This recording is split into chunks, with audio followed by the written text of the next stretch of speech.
তারেক রহমানের নেতৃত্বে বাংলাদেশ একটি বৈষম্যহীন উন্নত কল্যাণ রাষ্ট্রে পরিণত হবে।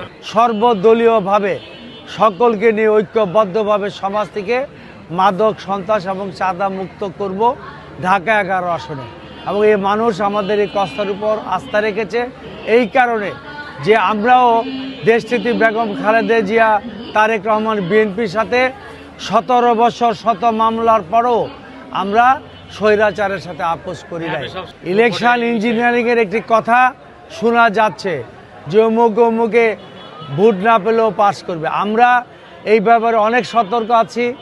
আমরা জনগণকে নিয়ে কোনো প্রকার স্বৈরাচারী শেখ হাসিনার আমলের ইলেকশনবিহীন নির্বাচন বা ইলেকশন ইঞ্জিনিয়ারিং বা ভোট দেওয়া এগুলি ব্যাপারে আমরা প্রতিরোধ গড়ে তুলব ইনশাআল্লাহ।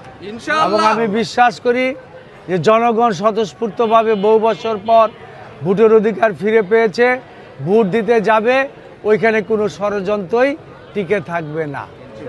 এবং আমরা আমাদের ধানের শীষের বিজয়ের ব্যাপারে ঢাকা 11 আসনে আমরা অত্যন্ত আশাবাদী এবং বিশ্বাস করি আগামী দিনে তারেক রহমানের নেতৃত্বে বাংলাদেশ একটি বৈষম্যহীন উন্নত কল্যাণ রাষ্ট্রে পরিণত হবে ইনশাআল্লাহ।